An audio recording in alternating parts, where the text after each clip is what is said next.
Amados pais do Senhor Jesus, hoje nós vamos estudar sobre o livro do profeta Jonas para compreendermos o que o Senhor tem a nos ensinar através desse livro. Para isso, nós vamos iniciar o livro lendo o capítulo 1, tá bom?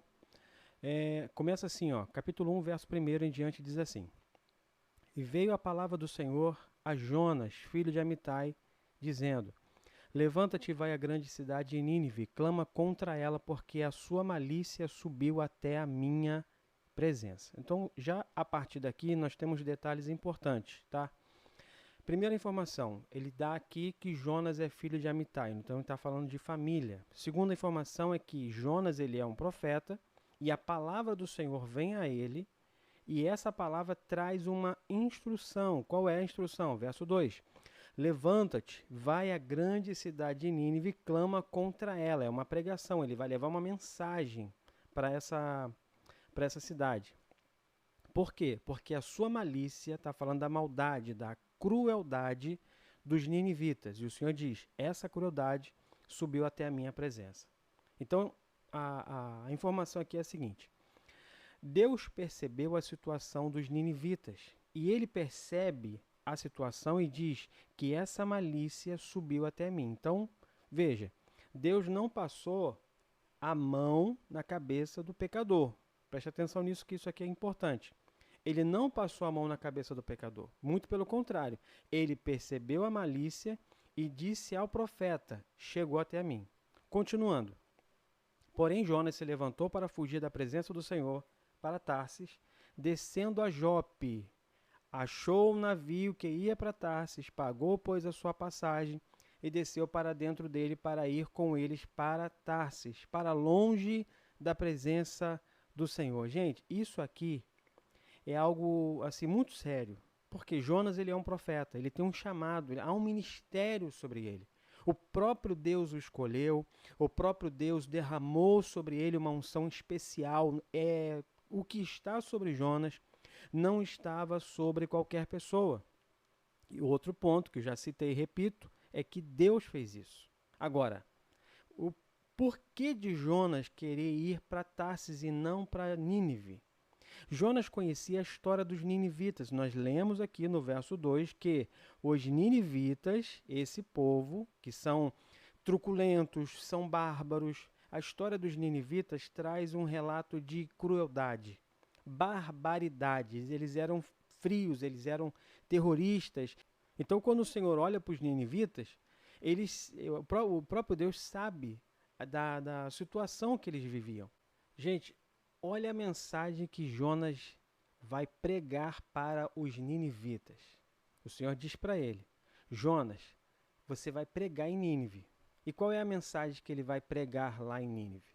No capítulo 3, verso 2, levanta-te e vai à grande cidade de Nínive e prega contra ela a mensagem que eu te digo. Verso 3, levantou-se Jonas e foi a Nínive, segundo a palavra do Senhor. Ora, Nínive era uma cidade muito grande, de 3 dias de caminho, e começou Jonas a entrar pela cidade, caminho de um dia, e pregava dizendo: ainda 40 dias, e Nínive será subvertida. Em outras palavras, Nínive será destruída. A mensagem que Jonas traz, lá no capítulo 3, e voltamos aqui para o capítulo 1, a mensagem que ele vai pregar em Nínive é uma mensagem de arrependimento. É um alerta que ele vai trazer para os ninivitas, porque o Senhor percebeu a gravidade do problema dos ninivitas. Só que o projeto de Deus, gente, não é que o Senhor não é eliminar os ninivitas. O projeto de Deus é salvar os ninivitas. Apesar da malícia, apesar da maldade, apesar da crueldade.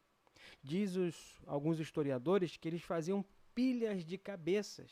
Ou seja, eles torturavam pessoas, degolavam pessoas e faziam pilhas de crânios. Por quê? Porque as pessoas que passavam e olhavam aquilo percebiam: aqui o negócio é sério. Então não dá para brincar com essa região. No verso 13, eu vou continuar a leitura, que diz assim: Porém, Jonas se levantou para fugir da presença do Senhor. Diante desse quadro que eu estou apresentando para vocês, faz sentido Jonas querer ir embora. Jonas não é um profeta fujão, medroso, como alguns, infelizmente, interpretam. Jonas, ele foge de Deus não por causa do medo dos ninivitas. Jonas não quer que os ninivitas sejam salvos. Vamos continuar aqui? Ó, da presença do Senhor para Tarsis. E descendo a Jope, achou um navio que ia para Tarsis, pagou, pois, a sua passagem, desceu para dentro dele, para ir com eles para Tarsis, para longe da presença do Senhor. Enquanto algumas pessoas hoje oram para serem cheias do Espírito Santo, para desenvolver um relacionamento com Deus, Jonas está fugindo disso. Jonas, naquela ocasião ali, Jonas não quer ouvir Deus. Jonas não quer a presença de Deus. Verso 4, mas o Senhor mandou ao mar um grande vento. Ó, quando diz que o Senhor mandou ao mar um grande vento, o que nós percebemos? A soberania de Deus sobre a natureza. Continua. E fez-se no mar uma forte tempestade, e o navio estava a ponto de quebrar-se. Verso 5.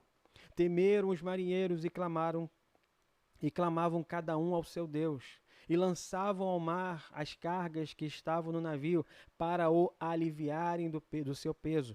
Jonas, porém, desceu ao porão do navio e, tendo-se deitado, dormia um profundo sono. Gente, olha isso. Olha só.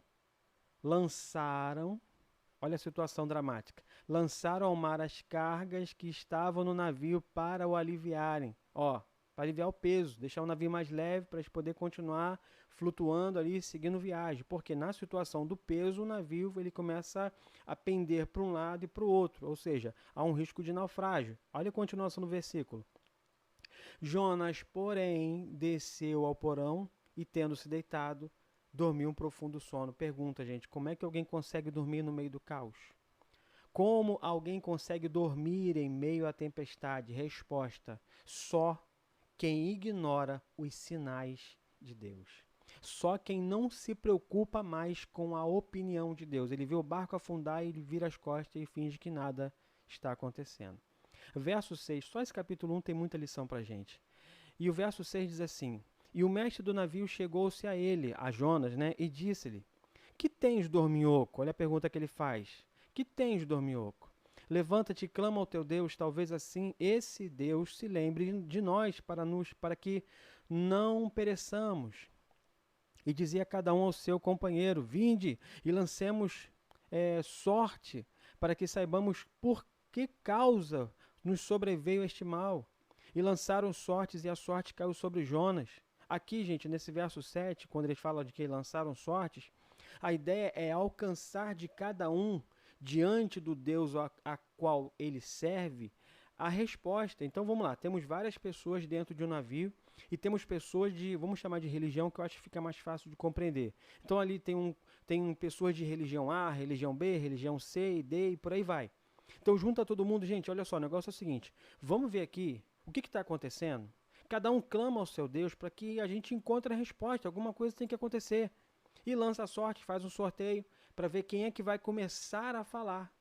Para quem vai trazer a primeira resposta aí? E fizeram o sorteio, verso 7, né? E a sorte cai sobre Jonas. Jonas, vamos lá, vamos começar por você.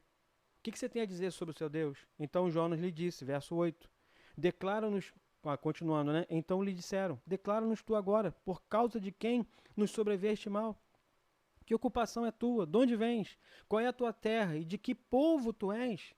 Aí a resposta de Jonas: Eu sou hebreu, verso 9. Eu sou hebreu, temo ao Senhor, o Deus do céu, que fez o mar e a terra seca. Então estes homens se encheram de grande temor, medo, pavor, e disseram-lhe: Por que fizeste tu isto? Pois sabiam os homens que fugia da presença do Senhor, porque ele lhe tinha declarado. Jonas já tinha dito que estava fugindo de Deus, e agora os homens estão indignados com isso. Verso 11. E disseram-lhe: Que te faremos nós para que o mar se nos acalme?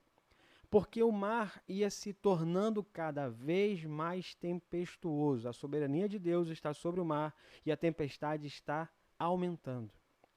Percebeu no verso 10 como esses homens estão pasmos com a situação de Jonas? Por quê, gente?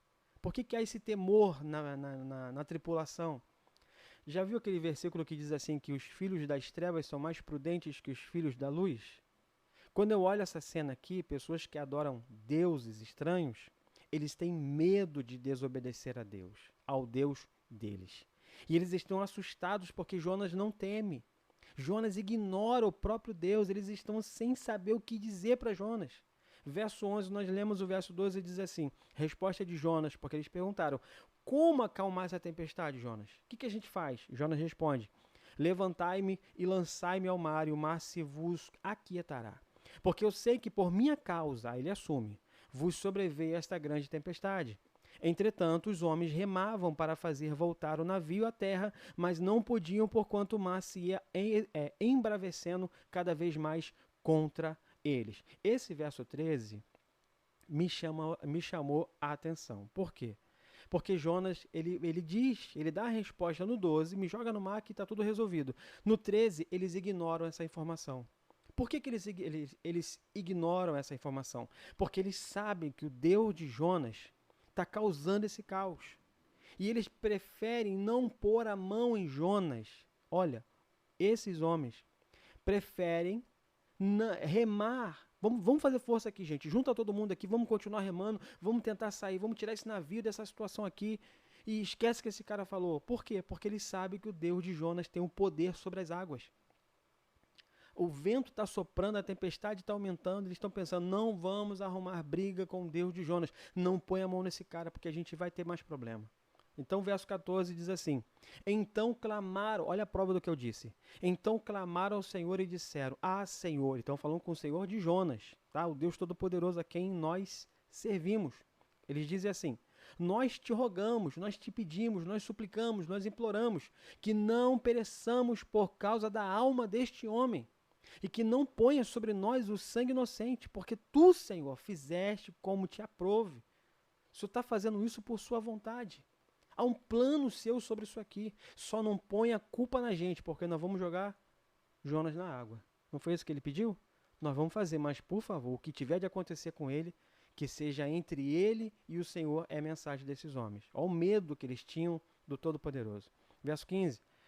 E levantaram a Jonas e o lançaram ao mar, e cessou o mar da sua fúria. Temeram, pois, esses homens ao Senhor, com grande temor. Isso aqui é medo mesmo. E ofereceram sacrifício ao Senhor e fizeram votos. Aqui cada um está apresentando ali do seu jeito o seu sacrifício, para que o Senhor perdoe eles por terem jogado Jonas na água. Verso 17. Preparou, pois, o Senhor um grande peixe para que tragasse a Jonas, e esteve Jonas 3 dias e 3 noites nas entranhas do peixe. Essa parte aqui, 3 dias e 3 noites, o próprio Senhor Jesus cita isso lá no Novo Testamento, quando ele responde acerca da sua morte e ressurreição, porque isso dura 3 dias. Nesse versículo, Jonas apresenta a pessoa de Cristo. Então, na tipologia, esse versículo aqui representa a comparação da situação de Jonas com a situação de Jesus. O próprio Jesus fala de Jonas. Por que é importante citar isso aqui para vocês? Existe uma corrente teológica que afirma que o livro de Jonas não foi um livro real. Por quê? Para uns, é impossível um peixe engolir um ser humano e depois de 3 dias ele estar vivo. Dentro desse cenário aqui, do livro de Jonas, para alguns teólogos, ele é um livro apenas como se fosse uma história não real, mas ilustrativa, para dar uma ideia de um assunto, sabe? Então, não é, para alguns teólogos, um fato real. Mas quando Jesus cita esse trecho aqui, né, de 3 dias e 3 noites, assim como Jonas esteve 3 dias e 3 noites, e depois ele sai para pregar, a mesma coisa vai acontecer com Jesus. Ele vai passar 3 dias e 3 noites, e depois desse período ele volta. Então fala da mesma situação de Jonas. Por quê? Por que volta? Porque ainda tem uma missão. O próprio Senhor Jesus, ele vai salvar a igreja, louvado seja Deus. E ele traz, na situação de Jonas, a confirmação do seu ministério e a confirmação da existência da história de Jonas.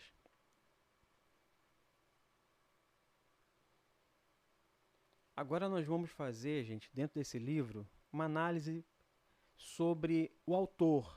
Para muitos, e eu concordo que tenha sido o próprio Jonas. A data, para alguns que creem na existência desse livro como um fato literal, ou seja, a história realmente aconteceu, ela é dada no início do século VIII, tá? Entre os anos 793 e 753 antes de Cristo. Então isso aqui está dentro desse período aqui, tá? Que a gente chama de século VIII. Então dentro desse período aconteceu a história de Jonas e aconteceu o relato da história de Jonas. Numa visão panorâmica, olha só o que a gente aprende aqui, ó. Do capítulo 1, qual é a missão? Jonas tem uma missão dada por Deus, mas ele desobedece. Jonas tem uma missão. Qual é a missão? É pregar o arrependimento, trazer uma mensagem de alerta, de aviso aos ninivitas, com o objetivo de que eles se arrependam. É isso que Deus quer. Só que Jonas ignora isso. Isso está no capítulo 1. Já no capítulo 2, a gente vê a oração de Jonas. Ele vai orar dentro do ventre do peixe, ele vai se humilhar, ele vai reconhecer a soberania de Deus, e o Senhor realmente vai ouvi-lo e vai dar a ele uma nova oportunidade. E aparece no capítulo 3 a misericórdia de Deus. Quando Jonas faz a oração lá no capítulo 2, o Senhor dá a Jonas a oportunidade de ir pregar. No capítulo 3, isso acontece. A misericórdia de Deus entra em cena. Na pregação de Jonas, a cidade inteira se converte. O rei escuta a pregação, onde ele citou lá no capítulo 3, verso 2. Vamos lá. Capítulo 3, verso 4, na verdade. Começou Jonas a entrar pela cidade, caminho de um dia. Pregava dizendo, ainda 40 dias e Nínive será subvertida. Olha o resultado. E os homens de Nínive creram em Deus e proclamaram um jejum. Por que jejum? Porque dentro da cultura hebraica, da cultura do povo de Deus, Israel jejuava. Então os ninivitas conhecem um pouco dessa cultura e vão fazer a mesma coisa. Vestir-se de saco, desde o maior até o menor. Quem fazia isso era o povo de Deus. Então veja, eles têm conhecimento da cultura do povo e vão praticar isso não como um ato de conversão. Preste atenção que isso aqui é importante. Eles estão literalmente com medo de Deus. A pregação trouxe um despertamento para esse povo. Depois nós vamos ler o livro, vamos estudar o livro de Naum, e a gente vai perceber o inverso do resultado aqui. Aqui há uma mudança, tá? O povo está com medo e eles vão buscar ao Senhor parecendo conversão. No livro de Jonas, vamos fechar o livro, vendo que os ninivitas estão arrependidos do que fizeram, tá? Então, de novo, aqui não é uma conversão completa, porque lá na frente vocês vão perceber no livro de Naum que essa situação vai se reverter. Então, Jonas prega a pregação que Naum gostaria de pregar. Naum vai trazer juízo. Jonas prega arrependimento. Então, já que Jonas pregou, qual é a reação deles? Vamos fazer algo que represente um arrependimento. Porque aqui realmente, vamos pensar assim, quando a situação fica complicada, é muito comum algumas pessoas, não, parei, não vou pecar mais, não vou fazer mais. Essa é a situação aqui. Eles estão apavorados. Então vamos para o jejum, porque é assim que o Deus de Israel recebe quando eles estão apresentando arrependimento. Vamos usar o pano de saco. Isso aqui vai chamar a atenção de Deus. Realmente chamou. Nesse instante aqui, o coração é de mudança. Não, vamos mudar. Né? Apesar de não ser depois uma conversão completa, mas aqui há sinais. Então, frisa aí, grava essa informação aí, tá bom? Verso 6, esta palavra chegou também ao rei de Nínive, e ele levantou-se do seu trono e tirou de si as suas vestes, e cobriu-se de saco e sentou-se sobre cinza, a mesma coisa que Israel fazia. E fez uma proclamação que se divulgou em Nínive pelo decreto do rei e dos seus grandes, dizendo, nem homens, nem animais, nem bois, nem ovelhas, provem coisa alguma, nem se lhes dê alimento, nem bebam água, mas os homens e os animais sejam cobertos de saco, e clamem fortemente a Deus. E convertam-se cada um do seu caminho, do seu mau caminho. Qual é a mensagem do rei? Conversão. Por que eu frisei aqui ainda agora que essa conversão não foi real? Por causa do livro de Naum. Então vamos supor que eu não tenha falado isso. Vamos supor que não tenha o livro de Naum, aqui a gente vê uma conversão. Então vamos imaginar que lá na frente eles não vão errar novamente. Eles não vão praticar o pecado. Então, se isso não acontecesse, esse livro aqui deixaria claro que houve um arrependimento profundo, um arrependimento sincero, e eles não voltaram atrás. Conversão é mudança, gente. Qual é a diferença entre conversão e arrependimento? Conversão não, entre arrependimento e remorso. Remorso é errei, meu Deus, eu não vou fazer mais, mas daqui a pouco faz de novo. Conversão é mudança, é transformar literalmente água em vinho, não deixar o vinho voltar a ser água. Entendeu? É mais ou menos isso. Na verdade, é exatamente isso. Então aqui, eles literalmente querem uma conversão. Então, se não fosse o livro de Naum, se não houvesse mais história sobre os ninivitas, a gente poderia dizer que aqui, de fato, eles se converteram. Amém? Então, vamos seguir com essa informação também a partir de agora. Então, veja, o rei clama fortemente a Deus continuando, verso 8. Mas os homens e os animais sejam cobertos de sacos e clame a Deus, e clame fortemente a Deus, e converta-se cada um dos seus maus caminhos e da violência que há nas suas mãos. Quem sabe se voltará a Deus e se arrependerá e se apartará do furor da sua ira, de sorte que não pereçamos. O que ele está dizendo? Gente, vamos consagrar a vida a Deus, vamos buscar de alguma maneira fazer algo que represente o nosso arrependimento. Porque pode ser que o Senhor mude de ideia. Verso 10. E Deus viu as obras deles, como se converteram do seu mau caminho. E Deus se arrependeu do mal que tinha feito, tinha anunciado que lhes faria e não o fez. Gente, a pergunta é, Deus se arrepende? Não, Deus não se arrepende. Agora, Deus reconhece um coração arrependido. Então, por isso que eu digo, se não fosse o livro de Naum, a história aqui seria, eles se arrependeram de verdade. O Senhor percebeu neles uma conversão. Porque no desespero, eles buscaram meios de apresentar o arrependimento. Então, quando diz assim, Deus se arrependeu, a palavra arrependeu aqui, deixa eu até marcar de outra maneira. A palavra arrependeu aqui não quer dizer que Deus tenha se arrependido.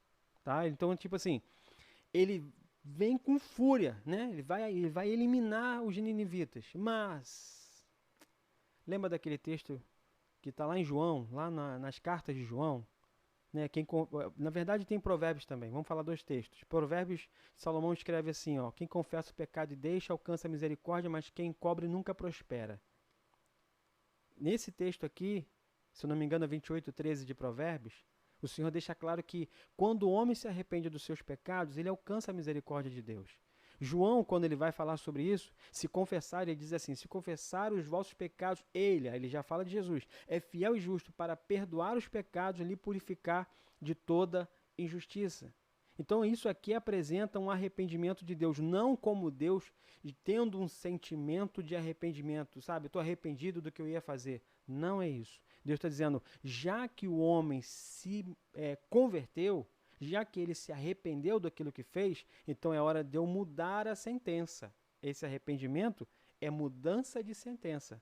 Ficou claro aqui?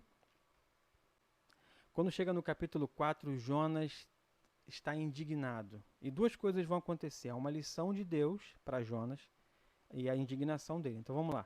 No capítulo 4 começa assim. Eu estou no capítulo 4 lendo na Bíblia Almeida, Corrigida Fiel. Mas isso desagradou extremamente a Jonas e ele ficou irado. Aí vem o Senhor e diz assim, e ele orou ao Senhor da seguinte maneira, Senhor, não foi esta a minha palavra, estando ainda na minha terra? Por isso é que me preveni, fugindo para Tarsis, pois sabia que és Deus compassivo. Olha a resposta que ele dá e eu vou explicar para vocês. Pois sabia que és Deus compassivo e misericordioso. O que é misericórdia, gente? É uma nova chance. Jonas está dizendo assim, eu sei que o Senhor tem paciência, eu sei que o Senhor entendeu a situação deles e eu sabia que o Senhor queria dar a eles uma nova chance. longânimo, longo, ânimo longo, sabe? Ele poderia, na fúria, acabar com todo mundo. Mas ele decidiu dar mais tempo para eles se arrependerem. E grande benignidade, e que te arrependes do mal. Mudança de sentença de novo. Aí ele diz: peço-te, pois, ao Senhor, tira minha vida, porque melhor me é morrer do que viver. E disse Deus: fazes bem que assim te ires? Olha só. Então Jonas saiu da cidade e sentou-se ao oriente desta cidade, e ali fez uma cabana e sentou-se debaixo dela, à sombra, até ver o que aconteceria à cidade. Deixa eu parar aqui e explicar para vocês. Quando Jonas cita a misericórdia de Deus, o que Jonas quer é deixar claro que ele não queria que isso acontecesse. Jonas deixou bem claro: por que eu fugi para Tarsis, Senhor? Por quê? Por que eu fui para Tarsis? Porque eu não queria ver Nínive se converter. Eu não queria ver esse povo truculento, bárbaro, que sabe como torturar uma pessoa, que arrancaram cabeças e fizeram pilhas para demonstrar crueldade, que tem problema às vezes com pessoas e por não saber lidar com pessoas, eles tiram a vida de pessoas. Eu não queria que esse povo se convertesse. Então aqui já responde que Jonas não é um fujão no sentido de medo. Ele não teve medo dos ninivitas. Ele sabia que a pregação dele iria mudar a sentença. Por quê? Porque Deus é misericordioso. Por quê? Porque Deus é longânimo. Porque Deus é benigno. Deus, aqui ó, muda a sentença. E Jonas está dizendo: eu não concordo. Eu não queria que isso acontecesse. Aí ele sai, se distancia, sabe? Não quer ver o resultado final. Qual é a lição que fica pra gente? Jonas vê essa situação e diz assim: eu vou para longe, quer saber? Vou para bem longe, vou ficar de longe olhando como é que vai terminar essa história aí. Verso 5: e fez o Senhor Deus nascer uma aboboreira, e ela subiu por cima de Jonas, para que fizesse sombra sobre a sua cabeça, a fim de o livrar do seu enfado. E Jonas se alegrou em extremo por causa da baboreira, né? Cresceu uma árvore sobre ele, e ele está ali sentindo aquele frescor, porque já não está mais exposto ao sol, e se alegra. Verso 7. Mas Deus enviou um verme no dia seguinte, ao subir da alva, o qual feriu a baboreira, e esta se secou. E aconteceu que, aparecendo o sol, Deus mandou um vento calmoso, oriental, e o sol feriu a cabeça de Jonas. E ele desmaiou e desejou com toda a sua alma a morte, dizendo: melhor me é morrer do que viver. Olha a cena, gente. Ele vê os ninivitas se convertendo e diz: era melhor morrer. Ele vê a planta morrendo e diz: era melhor eu morrer. Verso 9. Então disse Deus a Jonas: fazes bem que assim te ires por causa da bomboreira? E Jonas está irado com os ninivitas, ou seja, com a misericórdia de Deus. A bronca de Jonas é com Deus.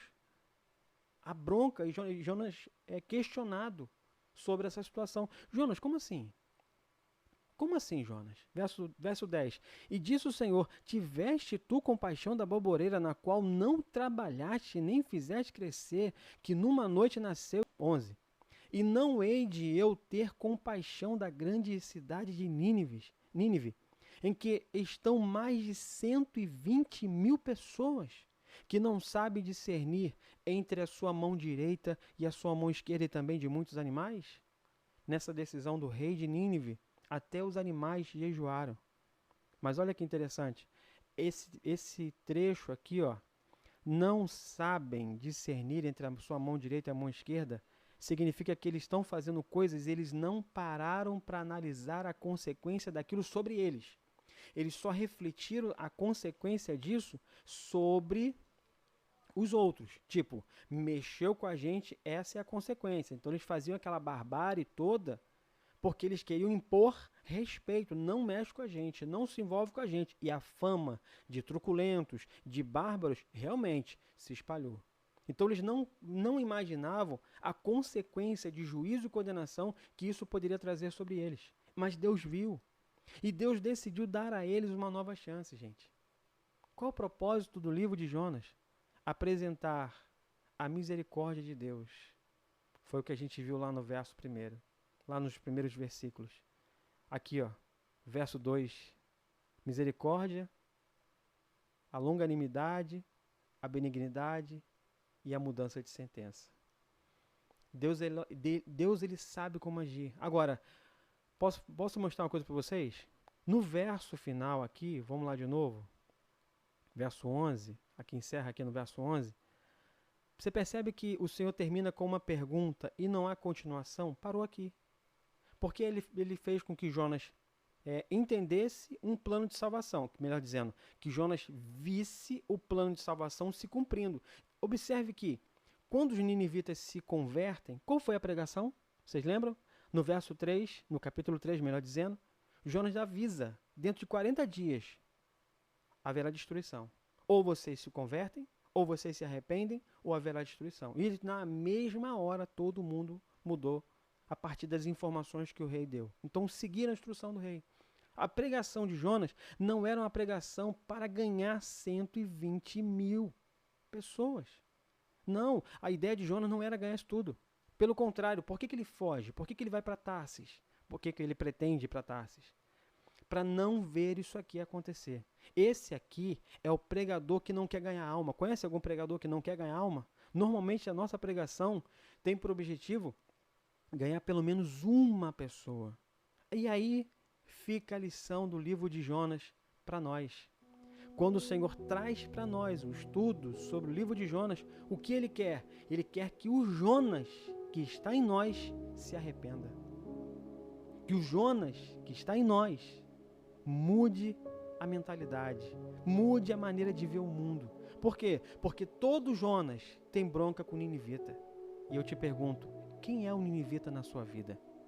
Quem é o ninivita na sua história? Quem te fez mal? Quem te machucou? Quem te decepcionou? Quem te causou indignação? Quem fez algo bárbaro que você ficou pensando, como pode? Por que Deus não tira a vida daquela pessoa? Todo Jonas tem bronca com ninivita. A história termina com uma pergunta de Deus sem resposta de Jonas. Na teologia aqui é chamada de uma pergunta retórica. É uma pergunta que provoca uma reflexão. E aí, Jonas, você teve mais misericórdia da planta do que dos ninivitas? Será que eu não posso salvar 120 mil pessoas? Inclusive até os animais que estão ali, que estão pagando a conta dos erros deles? Então fica aqui, gente, essa poderosa lição dentro desse livro de Jonas. Deus, o Deus que nós servimos, Ele é um Deus misericordioso, benigno, longânimo, e Ele é capaz de mudar a sua sentença. Que Deus abençoe vocês, em nome de Jesus.